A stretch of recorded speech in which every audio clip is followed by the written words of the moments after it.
Бишкекте модернизациялоого жумшалган 386 миллион долларды иликтеген депутаттык комиссиянын корутундусун караган жогорку кеңештин жыйынынын 3-чү күнү да кызуу өттү. Кечээки жыйында Сапар Исаков менен Тышкы иштер министри Эрлан Абдылдаев 120 депутаттын көзүнчө Тибея компаниясын колдоп кат жазган Кытай элчилигинин кеңешчисинин канцеляриясынын каты Кытайдын расмий позициясы болот деп билдиришкен.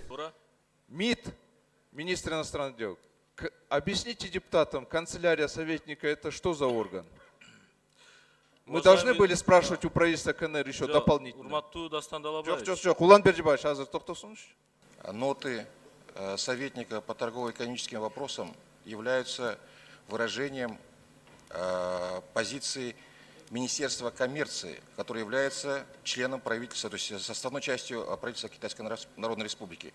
Соответственно, ноты канцелярии являются отражением официальной позиции китайской стороны.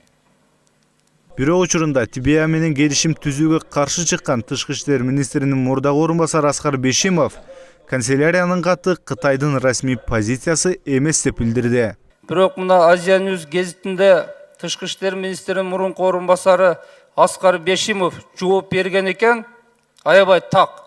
Ошол бүгүн өзү да залда отурат, кече залда отуруп жооп бербедиле. Бүгүн ушуну тактап жооп берип койсо, себеби бир канча депутаттын суроосуна биз канаттанат элек. Алгандай. Бул жерде айтып атат, Тышкы иштер министрлигине 3 күнгө гана уруксат берип, шашылыш маалымат бергиле деген дейт. Биринчи жана Эксимбанк келгени же Тибея келгени такталган эмес дейт. Кытайдын элчилигинин кеңешчисинин канцеляриясы жазган кат бул расмий эмес деп атат. Биз талкуулап аткан өлкө менен 25-26 келишимибиз бар. Бир дагы келишимде канцелярия деген сөз жок. Вендик конвенция 61-жылкыда, ада дагы булда сөз жок. Бизде негизги келишимибиз бул дипломатия катнаш түзүү боюнча. Ал жерде элчилик бар, ген консульство бар, жана консульство бар. Башка сөз жок. Депутат Алмамбет Шыкмаматов Тибеяны колдоп кат жазган элчинин кеңешчисинин канцеляриясы Кытайда камакка алынгандыгы тууралуу маалымат жеткендигин айтып чыкты. Менин такталбаган маалыматтарым боюнча Кытай мамлекетинде дагы бул маселеге кайдыгер карашкан жок. Тибея компаниясынын кызыкчылыгын расмий кат менен өкмөткө жазып, мамлекеттик СМЕК компаниясын эмес, жеке компания Тибеяны кызыкчылыгын өзүнүн кыянаттык бийлиги менен аша чапкандыгы үчүн деп мурунку ошол Кытай элчисинин канцеляриясынын кеңешчиси камакка алынды деген менде маалымат бар. Ошондуктан биз муну расмий түрдө сурайлы. Расмий түрдө сурап МИД аркылуу бул маалыматты биз тактасак, ошондо бул жерде актанып аткандардын баардыгы чыгат. ТЭЦти модернизациялоо үчүн компания тандалып жаткан учурда Сапар Исаков жетектеген президенттик аппараттын тышкы саясат бөлүмүнүн 2 кызматкери бардык сүйлөшүүлөрдү жүргүзгөн дейт депутат Кожобек Рыспаев. Анан эле кийинчерээк Азамат Усенов жана Айзада Субагожоева деген 2 жаш кызматкер, бирөө Кытайга элчи, экинчиси ШОСтун генералдык катчысынын орун басары болуп чоңоюп кетишкендигин айтты. Биз тараптан качкандарды сурап атам да, биз тараптан адистер бар. Мына Эрлан мырза дагы адис Кытай тилин билесиз. Туурабы? Билбейсизби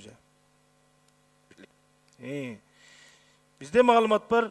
Ошол мезгилде Азамат жана Айзада деген кыз тилди билген эксперттер катышкан деген. Ошол катышкан адамдар бүгүн бирөөсү посол, бирөөсү зам генсек болуп жүрөт деген маалымат бар.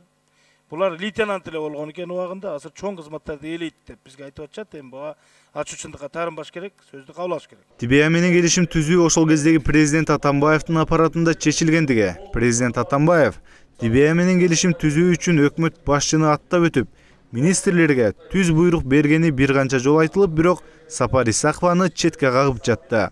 Бирок парламент корутундунун кабыл алар алдында келишим түзүлгөн учурдагы энергетика министри Осмонбек Артыкбаев сөз алып, 386 миллион доллардын тагдырын чечкендер суралбай, аткаргандар суралып жаткандыгын, Сапар Исаков менен президент Атамбаев экөө министрлерге буйрук бергендигин ачыктап салды. Тилекке каршы бүгүнкү күнү ошол чечкен адамдар жооп бербей, ошону аткарган адамдар күнөө кабыл отурат.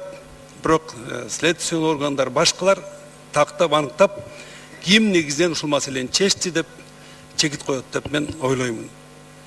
Жанакы Сапар Жумакадырович айтып атпайбы, мисалы үчүн жанакы мен жөн эле жазганмын маалымат катары. Ошол жерде суранып атат, тапшырма бериңиз министр энергетикага, тапшырма бериңиз Минфинге, МИДке, башка министрликке тапшырма бериңиз деп атат, ушуну аткарсын деп.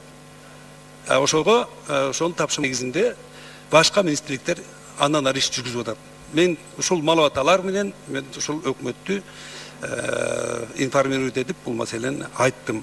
Депутат Исхак Масалиев ТЭЦти модернизациялоонун 386 миллион доллар менен Дибея компаниясынын артында экс-президент Алмазбек Атамбаев тургандыгын, Атамбаев Конституцияны бузуп өлкөгө чоң зыян келтирген келишим түздүргөндүгүн айтып, Атамбаевтан кол тийбестикти алуу сунушун берди. Президент түзмө-түз премьер-министрдин башына аттап туруп, министрге буйрук берген бул эч качан туура келбейт мыйзамга. Бул Конституция бузуу деген сөз. Мен сунуш бергенмин кол тийбестикти алуу боюнча мурунку президенттен. Сөзсүз эле Масалиев айтты, эртеңки күнү кол тийбестик алынат деген ой болбош керек да, ал мыйзам өзгөртүш керек да. Мен сунуш берип атам, мыйзамды өзгөртүшүбүз керек. Себеби мындай болуп атат да, иштеп жаткан президентти жоопко тартса болот экен, импичмент аркылуу. Иштеп жаткан депутатты жоопко тартса болот экен. Ал эми экс-президентти эч ким эч качан эчтекеге тарта албайт экен да. Мен эстетип коем, бул өз мезгилинде Аскар Акаевди тезирээк кетсин деп ушундай нормалар калып калган экен да. Андай болбойт эч качан. Бир гана Кыргызстанда бир адам эч качан эчтекеге жооп берилбейт деген бул Конституцияга да келбейт. Ал жерде биринчи бет беренелерде баары тең мыйзам алдында деген сөз бар. Көптөгөн талаш тартыштардан кийин 3 ай иликтенип, 3 күн парламентте кызуу талкууланган ТЭЦ боюнча депутаттык комиссиянын корутундусу депутаттардын сунуштары менен кошо кабыл алынды. Депутат Исхак Масалиевдин Атамбаевтан экс деген статусту алууга 10 чакты гана депутат каршы болду. Эми жогорку кеңештин тармактык комитети Атамбаевдин экс президент деген статусун алуу үчүн мыйзамга өзгөртүү киргизүүнүн жол жобосун карайт.